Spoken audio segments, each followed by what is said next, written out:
જય શ્રીમન નારાયણ. રામાનુજદાસ શ્રીમાન ગટ્ટુ વેણુગોપાલ સ્વામી દ્વારા વર્ણન કરેલ શ્રીમદ ભગવદ્ ગીતાનું ગુજરાતી ભાષાંતર હું આપને કહી રહી છું. અધ્યાય 10 વિભૂતિ યોગ, શ્લોક 42. અધવા બહુનૈતેન કિમ જ્ઞાનેન તવાર્જુન વિષ્ટભ્યાહમ ઇદં કૃત્સ્નમ એકાંશેન સ્થિતો જગત. ઓમ. ગીતાચાર્ય શ્રી કૃષ્ણ પરમાત્મા અર્જુન સાથે આપણને બધાને વિભૂતિ યોગ શીખવી રહ્યા છે. પરમાત્મા કહે છે, અર્જુન, હું તને મારા અવતરણો વિશે ગમે તેટલું કહું તેનો કોઈ લાભ થશે નહીં, કારણ કે તને તે સંપૂર્ણ રીતે કહેવું શક્ય નથી. તેથી અર્જુન, માત્ર તું એ જાણ કે હું મારી શક્તિના માત્ર એક અંશથી આ સમગ્ર વિશ્વને ટકાવું છું. આ પ્રમાણે શ્રી કૃષ્ણ પરમાત્મા કહે છે કે તેમની શક્તિના અંશ માત્રથી તેઓ આ સમગ્ર વિશ્વને, અર્થાત સંવેદનશીલ જીવો અને અસંવેદનશીલ જીવોને તેમના સૂક્ષ્મ કે સ્થૂળ સ્વરૂપમાં અને તેમના સર્જન, નિર્વાહ અને વિસર્જન બધું જ ટકાવી રહ્યા છે. તેથી ચાલો એ સમજીએ કે શ્રી કૃષ્ણ પરમાત્માની શક્તિ, મહિમા અને તેજ અનંત છે. ચાલો આપણા અનુભવમાં આવતી પ્રત્યેક વસ્તુમાં શ્રી કૃષ્ણ પરમાત્માના તત્વની ઉપસ્થિતિને અનુભવવાનો પ્રયાસ કરીએ. શ્રી કૃષ્ણ પરમાત્માનું શરણ લઈ આપણા જીવનને અર્થપૂર્ણ બનાવવાનો પ્રયાસ કરતા ચાલો આપણે બધા શ્રી કૃષ્ણ પરમાત્માના શબ્દોનું આ શ્લોક સ્વરૂપે પુનરાવર્તન કરીએ. અધવા બહુનૈતેન કિમ જ્ઞાનેન તવાર્જુન વિષ્ટભ્યાહમિદં કૃત્સ્નમ એકાંશેન સ્થિતો જગત. શ્રીમન્નારાયણ કરિષ્યે વચનમ તવ. સર્વં શ્રીકૃષ્ણાર્પણમસ્તુ. જય શ્રીમન્નારાયણ. શ્રી કૃષ્ણ પરમાત્માએ આખી ભગવદ્ ગીતાનો સાર અધ્યાય 18ના શ્લોક 65 થી 70માં 8 ઉપદેશ દ્વારા કહ્યો છે. શ્રી કૃષ્ણ કહે છે, જે મારા આ 8 ઉપદેશ અનુસરે છે તે મને પ્રિય છે. એ સર્વે ભક્તોનું હું બધી જ રીતે રક્ષણ કરીશ. શ્રી કૃષ્ણ પરમાત્મા પાસેથી આખી ભગવદ્ ગીતા સાંભળ્યા પછી અર્જુન કહે છે, કરિષ્યે વચનમ તવ, એટલે કૃષ્ણ, હું તમારી આજ્ઞાનું પાલન કરીશ, તમે કહો છો એમ કરીશ. અને આથી જ શ્રી કૃષ્ણએ દરેક પ્રકારના યશ અને વિજય અર્જુનને આપ્યા છે. તો ચાલો આપણે પણ પરમાત્માને 8 વાતો પાળવાનું વચન આપીએ. પરમાત્માને આપેલા વચનથી મોટી કોઈ પૂજા, તપ કે યજ્ઞ નથી. 8 પ્રતિજ્ઞાઓ જે આપણે લેવી જોઈએ તે હું હવે કહું છું. આપ સૌ પણ એનો મન અને હૃદયથી વિચાર કરો.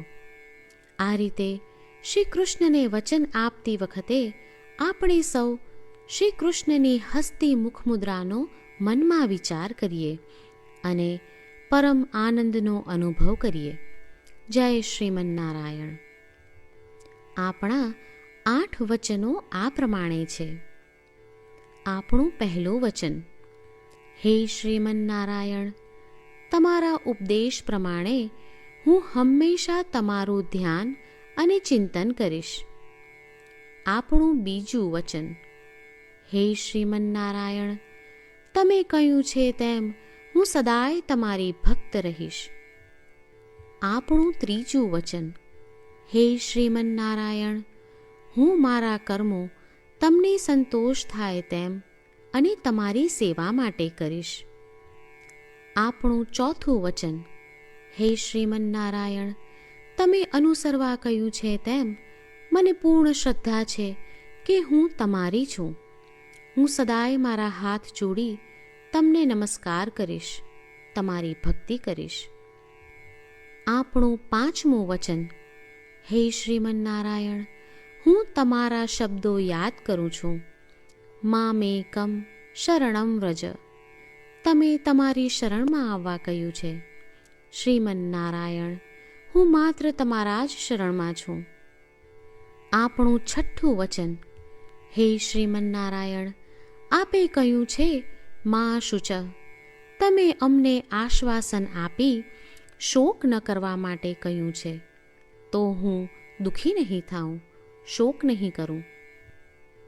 આપણું સાતમું વચન. હે શ્રીમન્નારાયણ, અમારા કલ્યાણ અર્થે આપે શ્રીમદ્ ભગવદ્ ગીતા રૂપી આશીર્વાદ આપી અમારા સૌ પર કૃપા કરી છે, તો હું દરરોજ ઓછામાં ઓછો એક શ્લોક વાંચીશ અથવા સાંભળીશ એવો સંકલ્પ લઉં છું. આપણું આઠમું વચન. હે શ્રીમન્નારાયણ, હું ગીતાના દૈવી શબ્દો એ ભક્તો સુધી પહોંચાડવાનો પ્રયત્ન કરીશ જેઓ ગીતાથી અજાણ છે. હે શ્રીમન્નારાયણ, તમે કહ્યું છે તેમ કરીશ, તમે કહ્યું છે એમ વર્તીશ અને તમારા માટે જ કર્મ કરીશ. શ્રીમન્નારાયણને આપેલું વચન કે દરરોજ તમે કહ્યું છે એમ કરીશું, એ જ એક મહાન પૂજા છે. તો ચાલો આપણે સૌ દ્રઢ શ્રદ્ધા સાથે પ્રભુ પાસે એક સંકલ્પ લઈએ. શ્રીમન્નારાયણ, કરીશ્યે વચનમ તવ. શ્રીમન્નારાયણ, હું તમારી આજ્ઞાનું પાલન કરીશ. સર્વમ શ્રી કૃષ્ણાર્પણમસ્તુ. જય શ્રીમન્નારાયણ. અધવા બહુનૈતેન કિમ જ્ઞાનેન તવાર્જુન વિષ્ટભ્યાહમ ઇદં કૃત્સ્નમ એકાંશેન સ્થિતો જગત. ઓમ. અધવા બહુનૈતેન કિમ જ્ઞાનેન તવાર્જુન વિષ્ટભ્યાહમિદં કૃત્સ્નમ એકાંશેન સ્થિતો જગત. શ્રીમન્નારાયણ, કરીષ્યે વચનમ તવ. સર્વં શ્રીકૃષ્ણાર્પણમસ્તુ. જય શ્રીમન્નારાયણ.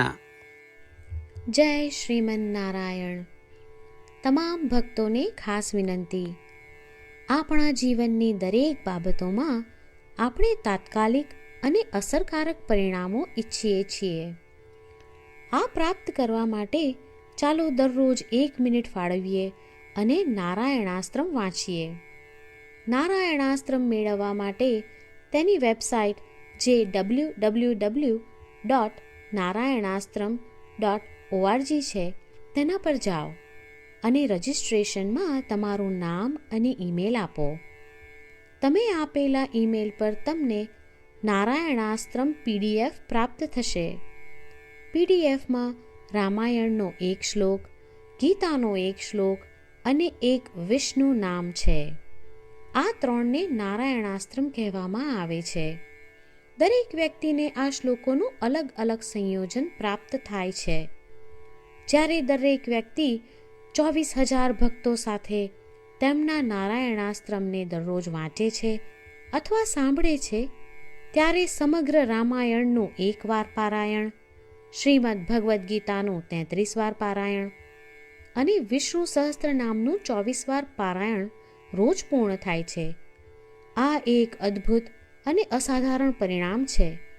તેથી તમે અને તમારા પરિવારના સભ્યો તરત જ વેબસાઇટ પર જાઓ અને તમારું નારાયણાસ્ત્રમ મેળવો. જય જય શ્રીમન્નારાયણ.